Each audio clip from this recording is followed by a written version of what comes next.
उन्नत वंदित सुंदरी माधवी चंद्र सहोदरी है ममाए। मुनिगण वंदित मोक्ष प्रदायनी मंजुल भाषिणी वेदनुते। पंकज वासिनी देव सुपूजित सद्गुण वर्षिणी शांतियुते। जय जय है मधुसूदन कामिनी आदि लक्ष्मी परिपालय माम्।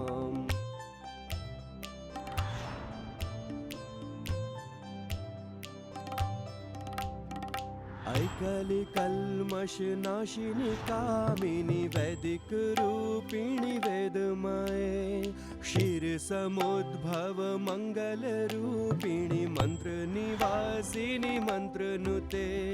मंगलदायिनी अंबुज वासिनी देवगणाश्रित पादयुते।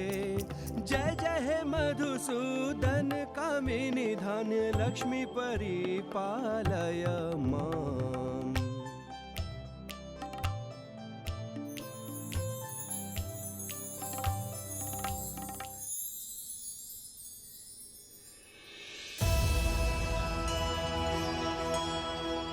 माँ, आपने मुझ पर दृष्टिपात करके बहुत अधिक सुख दिया है मुझे। यहाँ सभी ने आपको कुछ ना कुछ अर्पित किया है, परंतु मैं तो साधारण दास हूँ। मैं आपको क्या अर्पित करूँ माँ? क्या भेंट दूँ मैं आपको?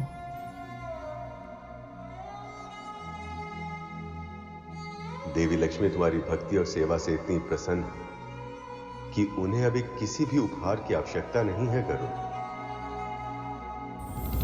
जब कोई पिता अपनी पुत्री को इस रूप में देखता है तो कितनी ही भावनाएं एक साथ उभरती है। इसकी था पाना भी असंभव है। पुत्री के बड़े हो जाने की प्रसन्नता से पिता का मन मयूर नृत्य कर रहा होता है, पर साथ ही साथ उसके बिछड़ जाने के दुख से भावुक भी हो जाता है। प्रत्येक पिता की एक इच्छा और कर्तव्य भी है कि वो अपनी पुत्री के लिए एक योग्य वर ढूंढे। इस समय आप भले ही मेरे सामने एक पुत्री के रूप में हैं, पर ये मैं कैसे भूल जाऊं कि आप त्रिलोक की स्वामिनी हैं, संपूर्ण सृष्टि की माता हैं आप। इसलिए आपके योग्य जीवन साथी का चुनाव करने में मैं असमर्थ हूं।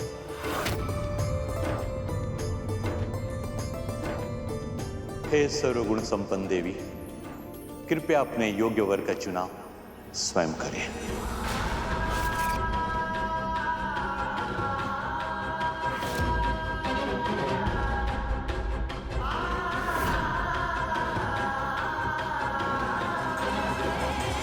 चुनाव?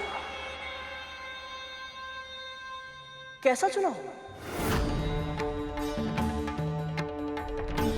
इस संपूर्ण जगत में माता लक्ष्मी के स्वामी प्रभु विष्णु के अतिरिक्त और कौन हो सकता है भला? और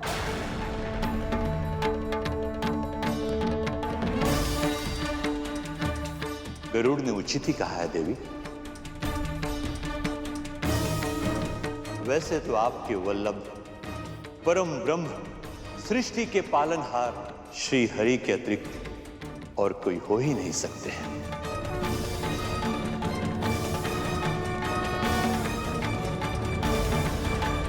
फिर भी मैं चाहता हूं कि आप स्वयं अपना वर चुनें। उत्तम सुझाव है देवी।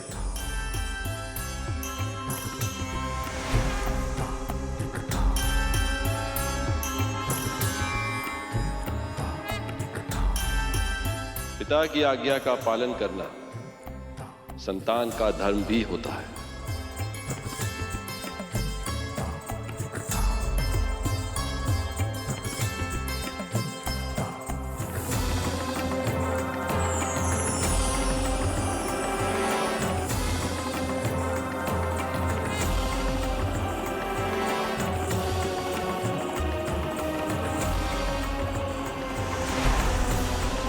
पुत्री, स्वयंवर आरंभ करें।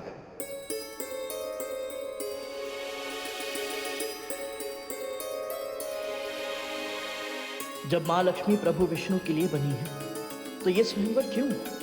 प्रभु आप ये कैसे होने दे सकते हैं? कैसा संदेश? बता मुझे। उन्होंने मुझे एक कथा सुनाई थी। वो कथा मैं आपको बिल्कुल वैसे ही सुनाने का प्रयास करूंगी जिस तरह से उन्होंने कही थी। एक बार एक राजा ने घोषणा करवाई कि उसके पूरे राज्य में केवल पालक ही उगाई जाएगी, उसी का क्रय विक्रय होगा और सारी प्रजा केवल पालक ही खाएगी। न कोई और अन्न, न किसी और प्रकार की तरकारी का पूरे राज्य में प्रयोग किया जाएगा।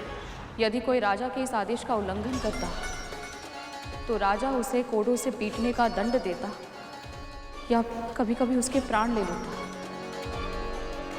फिर एक दिन एक महान साधु इस राज्य में आए और राजा ने उनसे आशीर्वाद पाने के लोभ में उन्हें वो पालक भेंट कर दी। साधु बाबा ने वो पालक राजा के सामने फेंक कर कहा, मैं तेरे भूत भविष्य के कर्मों के बारे में सब जानता हूँ और तेरे इस पालक प्रेम को तुझसे भी अधिक पहचानता हूँ। पिछले जन्म में तू एक निर्धन किसान था जो अपनी झोपड़ी के पीछे की क्यारी में पालक उगाता था और अपने परिवार का पेट भरने के बाद शेष बची पालक को गांव के सभी लोगों में बांट देता था। किसान के रूप में तूने पुण्य अर्जित किया था जिसके कारण इस जन्म में तुझे राजा बनने का अवसर मिला और पिछले जन्म की वो स्मृति आज भी कहीं तेरे भीतर जीवित है। इसके कारण तू ये पालक का वितरण नहीं कर रहा, बल्कि इसके लिए कर रहा है क्योंकि अब तू चक्रवर्ती सम्राट बनना चाहता है। जब तक सेवा बिना किसी स्वार्थ की जाए तब तक ही वो सेवा कहलाती है, पर किसी परिणाम या पारिश्रमिक के लोभ में की गई सेवा सेवा नहीं, स्वांग होता है। और स्वांग रचने वालों को न तो आशीर्वाद मिलता है ना ही वरदान, पर किसी परिणाम या पारिश्रमिक के लोभ में की गई सेवा सेवा नहीं, स्वांग होता है। बिल्कुल सही कहा भगवान दत्तात्रेय ने।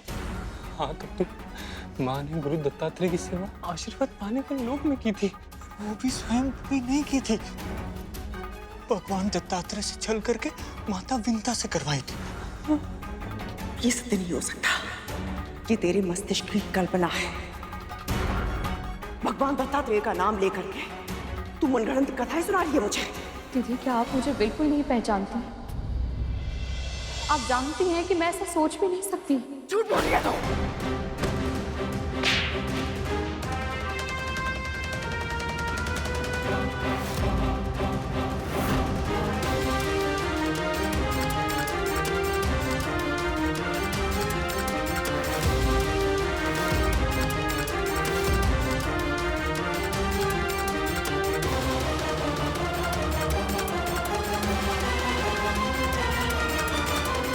सही किया भगवान दत्तात्रेय ने, माँ के साथ ऐसा ही व्यवहार होना चाहिए। हाँ, तब तो विमाता विंता सही थी, फिर भी माँ ने उन्हें दोषी ठहराया, इसीलिए उनके चेहरे पर एक काला चिन्ह आ गया। अब बहुत हो गया धूमल, माँ को उनके बुरे कर्मों का दंड मिलना ही चाहिए। प्रभु, भला माँ को स्वयंवर की क्या आवश्यकता है? मैंने स्वयं इन्हें विरह की अग्नि में जलते देखा है। हर पल इन्होंने केवल आप ही को प्रेम किया है। तो फिर ये सब क्यों प्रभु? आप दोनों के मिलन में इतना विलंब क्यों?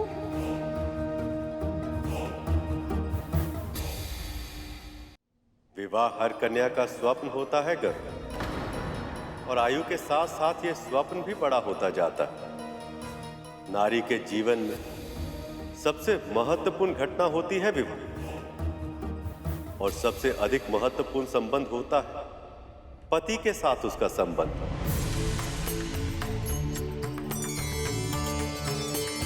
अपने पुरुष, अपने प्रेमी के साथ प्रथम भेंट से बहुत पहले से हर युवती उसके स्वप्न देखने लगती है, अपनी आशाएं, अपनी अपेक्षाएं संजोने लगती है।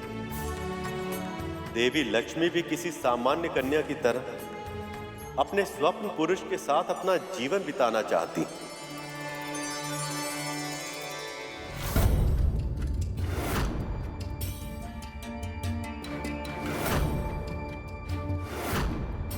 और ये इनका अधिकार है। चुनाव का ये अधिकार मैं तो क्या, कोई भी पुरुष किसी स्त्री से छीन नहीं सकता। किंतु हां, इन्हें प्रेम करने के नाते मैं ये आशा कर सकता हूं कि चाहे कितना भी समय क्यों ना लग जाए, पर अंत में लक्ष्मी विष्णु को ही चुनेंगी। हे माँ, ये कैसी लीला है आपकी? इतने समय तक प्रतीक्षा करने के बाद अब और विलंब। इस बीच कोई और समस्या उत्पन्न हो गई तो? यदि लक्ष्मी जी ने मुझे वर चुना तो मेरा पद सर्वोपरि हो सकता है। लक्ष्मी जी के लिए योग्य स्थान स्वर्ग ही है, वो मुझे ही चुनेंगी। सभी देवता और असुरों की आंखों में एक ऐसी विचित्र इच्छा देख रहा हूं।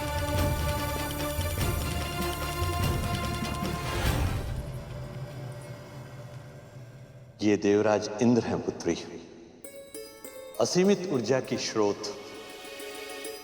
खगोलीय विद्युत, भयानक आंधियों के स्वामी। ये वीर अवश्य है पिताजी, पर इनमें असुरक्षा की भावना प्रबल है।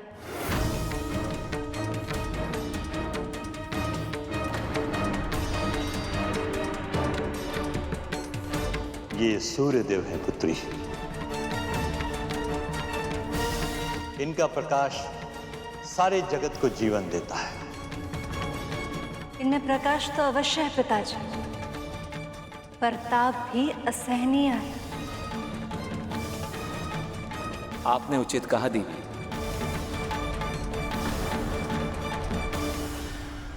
वहां की लीला भी अद्भुत है। अब इन सभी के गुण और अवगुण दोनों ही अपने आप सामने आ जाएंगे। नारायण नारायण। कोई भी अपने अवगुणों को दूर करने का प्रयास तभी कर सकता है जब उन्हें अपने अवगुणों का ज्ञान हो जाए। धन्य है मां, धन्य है आप। मन की भावना गुणों और अवगुणों से परे होती है भैया। प्रभु के बारे में सोचिए, ये सब देखना इनके लिए आसान नहीं होगा। इनकी प्रिया इनकी आंखों के सामने अन्य सभी में अपना वर खोज रही है। ये पीड़ा को सहन करना और फिर भी मौन रहना प्रभु के लिए सरल नहीं है भैया। मैं तो कल्पना भी नहीं कर पा रहा हूं कि प्रभु में इतना संयम कैसे है। मुझे तो बहुत चिंता हो रही है भैया। मन तो यही कहता है कि कोई भी समस्या उत्पन्न नहीं होगी, परंतु जब तक इन दोनों का मिलन नहीं हो जाता मुझे शांति नहीं मिलेगी।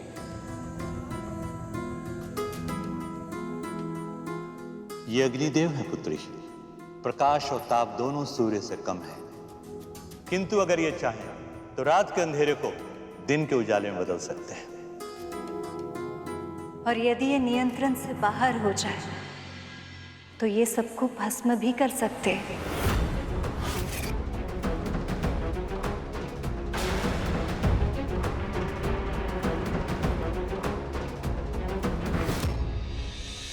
ये वायुदेव हैं पुत्री। ये बहुत चंचल है, स्वयं एक स्थान पर टिक कर रह ही नहीं सकते। यदि मैं इनके साथ हमेशा चलती रही तो इस जगत का कल्याण कभी नहीं कर पाऊंगी।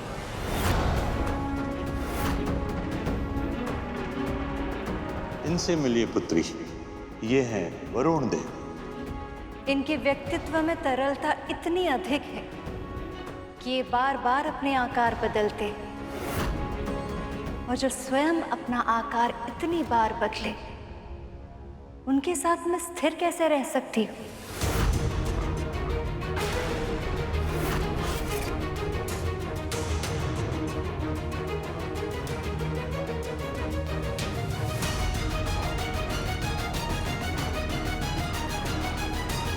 ये यमराज है, यमलोक के स्वामी हैं। और कर्तव्यनिष्ठ भी। इनमें दया और करुणा का अभाव है पिताजी।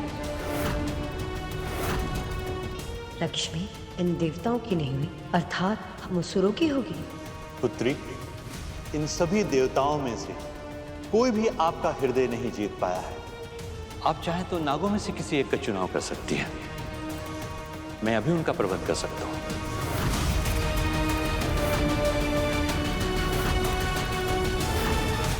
लक्ष्मी नागों की नहीं हो सकती। क्षमा कीजिए पिताजी, नाग तो सदैव ही अपनी माता से भयभीत रहे, इतने अधिक भयभीत कि उनके प्रवृत्ति से भय निकालना असंभव है। और जो स्वयं इतने भयभीत हैं, उनके साथ मैं सुरक्षित होने का आभास कैसे कर सकती? बहुत अभिमान है ना कद्रू को अपने पुत्रों पर। यदि वो ये सुन लेती तो कितना आनंद आता।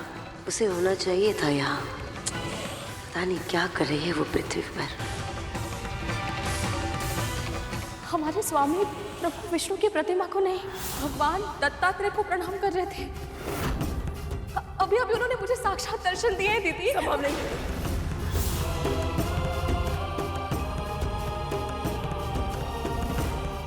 ये आप क्या कर रही है माँ? संभालिए स्वयं को। ऐसे दुखी होने से क्या होगा माँ? यदि आप मनी मन घुटती रहेंगी तो हम आपकी सहायता कैसे करेंगे? आप बात बताइए माँ। फिर से वही सब हो रहा है तक्षक कालिया। एक बार फिर से मेरे साथ अन्याय हो रहा और अब ये मैं सह नहीं सकती, नहीं सह सकती।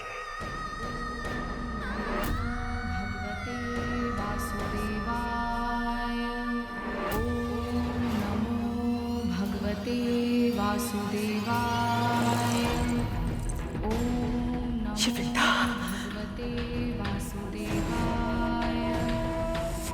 कितनी प्रसन्न है वो आज। अवश्य कुछ ना कुछ ऐसा है जो मुझसे छुपा रही है। इसकी पहले की बहुत देर हो जाए। मुझे जानना होगा कि वो भेद क्या है। इस बार, इस दौर उसने मुझसे कोई भी चालाकी की तो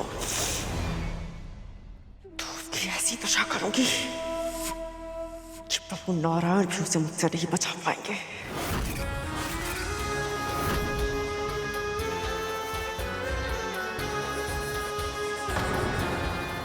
हाँ, ये आपके मुंह पे काले धब्बे कैसे आ गए?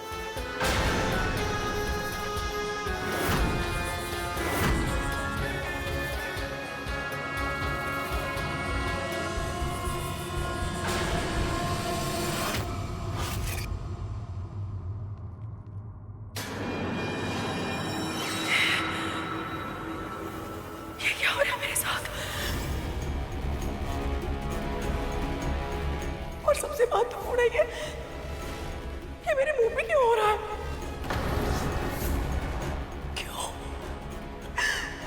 क्यों इतने कष्ट सहने पड़ रहे हैं मुझे? मानसिक और भावनात्मक कष्ट कब तक है जो अब ये शारीरिक कष्ट? भगवान दत्तात्रेय का वचन तो सत्य हो रहा है। मैं भी यही सोच रहा था तक तो। हमारी माँ के आंखों में आंसू है और विंता माँ के स्वर में सुख। हाँ, इसका अर्थ तो यह है कि विंता माँ और गरुड़ शीघ्र ही दास्ता से मुक्त हो जाएंगे। लक्ष्मी माँ तो सभी में कोई ना कोई अवगुण खोज रही है। ये तो स्वाभाविक है शेष। जो सर्वगुण संपन्न, वो किसी अवगुण से युक्त पुरुष के साथ जीवन निर्वाह कैसे कर सकती?